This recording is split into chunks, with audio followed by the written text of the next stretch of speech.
নমস্কাৰ বন্ধুসকল, আজি আপোনাৰ যোগেদি আমি জনাব বিচাৰিছোঁ যে সদ্য অসম বাঙালী যুৱ ছাত্ৰ ফেডাৰেশ্যনৰ উত্তৰ-পূৰ্বাঞ্চল আঞ্চলিক কমিটিৰ তৰফৰ পৰা মই এজ এ প্ৰেচিডেণ্ট হয়। যোৱা কিছুদিন আগত আমি 20 তাৰিখত এটা সেলিব্ৰেশ্যন ডে হিচাপে পালন কৰিম বুলি ভাবি আছিলোঁ আমি, কিন্তু আমাৰ যিটো ফেডাৰেশ্যন তৰফৰ পৰা আয়োজন কৰিছোঁ আৰু আমি যোৱা 16 তাৰিখত আমি থানাৰ পৰা ছাত্ৰ ফেডাৰেশ্যনৰ পৰা আমি থানাত গৈছিলোঁ। থানাত কৈছে যে আমাক DC অফিচত যাব দিছিলে পাৰ্মিশ্যনৰ কাৰণে। আমি গৈছোঁ, যিটো নেকি আইনৰ মতে আমাক পাৰ্মিশ্যনো দিয়া হৈছে, কিন্তু যোৱাকালি ৰাতি 6টা-7টা বজাত পিছত আমাৰ যিটো আমাক পাৰ্মিশ্যন দিয়া হৈছিলে সেইটোতো কেঞ্চেল কৰাই দিলে। কেঞ্চেলটো কিয় কৰাইছে সেইটো আমি ক'ব নোৱাৰিলোঁ, কাৰণ আমাৰ যিটো ফাউণ্ডেশ্যন ডে আছিলে যোৱা 20 তাৰিখত সেলিব্ৰেশ্যন, আজি 20 তাৰিখত, তো আমি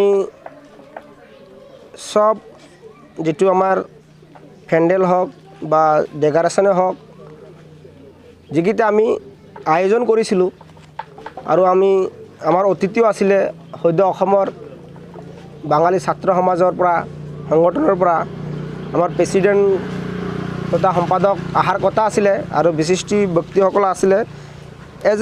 এইটো ফেডাৰেশ্যনৰ এটা আমাৰ মিটিং বা সেলিব্ৰেশ্যন এটা ডে আছিলে। সেইটো মতে আমাৰ জাতিৰ বা আমাৰ সংগঠনৰ যিকেইটা কালচাৰ আছিলে সেইকেইটা দেখাম বুলি আমি ভাবিছিলোঁ, কিন্তু ইয়াতে কোনো পলিটিক্স বুলি নহয়, ইয়াতে এটা সংগঠনৰ এটা হেৰি আছিলে আজিৰ দিনত, কিন্তু আমি কৰিব নোৱাৰিলোঁ। আৰু আমাৰ ৰাইজ বহুত ওলাই আহিছিলে, সেইটো কাৰণে মই বহুত দুখিত হৈ আছোঁ, কাৰণ 20 তাৰিখত আমি যিটো পালন কৰি ইমান আশাৰে চাই আছিলোঁ, কিন্তু সেইটো বস্তুটো আমি কৰিবলৈ নোৱাৰিলোঁ। ৰাইজৰ বহুত আশা আছিলে এটা যে আমি 20 তাৰিখত এইটো বস্তুটো পাতিম,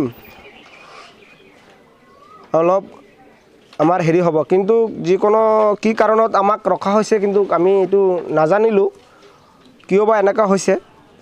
কাৰণ এইটো হ'ল আমাৰ SP অফিচৰ পৰা দিছে, আমাক DC অফিচৰ পৰা দিছে, আৰু এইটো আমাৰ সংগঠনৰ পৰা আমি যিটো এপ্লিকেশ্যন দিছিলোঁ এটা অৰিজিনেল কপি হয়। তো আমিও বহুত হেৰি কৰিছিলোঁ যে বস্তুটো আমি অলপ ভালকৈ পাতিম। ইয়াত একচুৱেলিটো কোনো পলিটিক্স ইছ্যু বুলি নহয়। আমাৰ যিটো আজি প্ৰগ্ৰাম আছিলে, এইটো আমাৰ জাষ্ট এটা কালচাৰৰ হেৰি এটা আছিলে।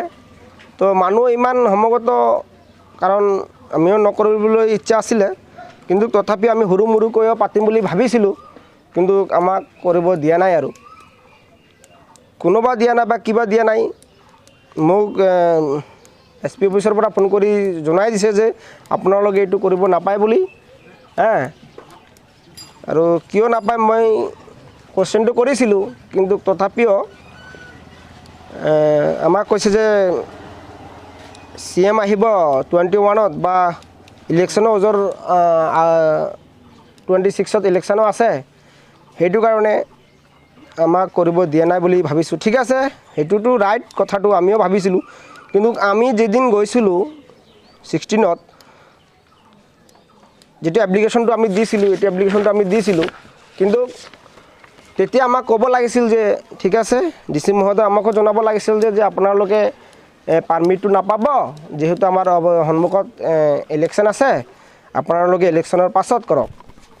কিন্তু এতিয়া কথাটো তেনেকৈ ক'লেতো আমি মানিলে হয়, কিন্তু সব কাম হোৱাৰ পিছত আমিও পেণ্ডেলো কৰিছোঁ। আপোনালোকে দেখিলে গম পাব, ইয়াত পেণ্ডেল হৈ আছে, সব ঠিক ঠাক হৈ আছে। আমি য'ত আমাৰ মানুহকেইটা আহিব তাতেও আমি 1-2টা গাড়ীও দিছিলোঁ। তাৰপিছত আমি ৰাইজক কিবা কিবি খোৱাম এইটো বস্তুটো আয়োজন কৰিছিলোঁ, তাৰপিছত ডেকাৰেশ্যনো কৰিলোঁ আমি, তথাপিও আমাক কৰিব দিয়া নাই। কিয় বা দিয়া নাই এইটো ময়ো ক'ব নোৱাৰোঁ। জাষ্ট আমাক কৈছে যে সন্মুখত ইলেকশ্যন আছে, এইটো কাৰণে কৰিব নোৱাৰে বুলি কৈছে। হাইকমাণ্ডৰ পৰা মানা আছে বুলি কৈছে। কিন্তু দুখটো এইটোৱে লাগিছে যে কাৰণ মই এজ এ প্ৰেচিডেণ্ট হয়, এইটো বস্তুটো মই নিজে লিড লৈ আছিলোঁ। কিন্তু আজি লিড লোৱাৰ সত্ত্বেও আমাক এনেকুৱা এটা হাৰাশাস্তি দিছে। আৰু ৰাইজৰ পৰা যিটো আমি কালেকশ্যন উঠাই পেলাই যিটো আয়োজন কৰিছিলোঁ, সেইটো বস্তুটো অলপ দুখ লাগিছে। আৰু আমিও চাম যে ইলেকশ্যনৰ পিছত কৰিব পাৰিম নে নাই। আৰু ইলেকশ্যন পিছত কৰাৰ আশা আছে আমাৰ। আৰু আমাৰ চেলিব্ৰেশ্যনটো আমি পাতিবই লাগিব, এটা সংগঠনৰ চেলিব্ৰেশ্যন। আৰু অতিথিবৰ্গকেইটা আহিব আমাৰ তাতে, ইমানেই ক'লোঁ। আৰু পৰৱৰ্তী পৰ্যায়ত যেতিয়া সভাখন অনুষ্ঠিত কৰিব, কিবা দিন ধাৰ্য কৰিছে নেকি? ইমান তাৰিখে আপোনালোকৰ কিবা? আমি এতিয়া দিন ধাৰ্য কৰা নাই। আমাৰ আমি সংগঠন লৈ পেলাই, আমি বডি লৈ পেলাই বহি আলোচনা কৰিম। আলোচনাৰ মাধ্যমে আমি আকৌ দিন এটা ধাৰ্য কৰি পেলাই চবক আমি জনাই দিম। আপোনালোকৰ ৰাজনৈতিক কোনো সভা নহয়? নাই, আমাৰ এইটো কোনো ৰাজনৈতিক সভা নহয়। এইটো সদ্য অসম বাঙালী যুৱ ছাত্ৰ ফেডাৰেশ্যনৰ আমাৰ এটা সংগঠন হয়। ইয়াত কোনো আমি মন্ত্ৰীকো অৱগত কৰা নাই, কোনো MLA ছাৰকো অৱগত কৰা নাই, কোনো MSCকো আমি অৱগত কৰা নাই। এইটো জাষ্ট এইটো আমাৰ এটা ফেডাৰেশ্যনৰ এটা আজিৰ দিনত এটা আমি চেলিব্ৰেশ্যন দিন হিচাপে পালন কৰিম বুলিহে কৈছিলোঁ। কাৰণ ইয়াতে সেইটোৱে লিখা আছিলে, আমাৰ যিটো নেকি অৰ্ডাৰত আছে, এইটোত ইয়াতে লিখা আছে forwarding of fair permission of submission of report regarding.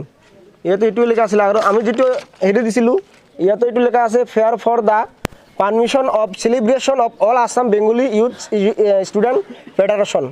মানে চেলিব্ৰেশ্যন ডে হিচাপে আমাক এইটো আমি হেৰি কৰিছিলোঁ। ইয়াত কোনো ৰাজনীতিক ইছ্যু নহয়, ইয়াত কোনো আমাৰ জাতীয় বিৰোধীও নহয়।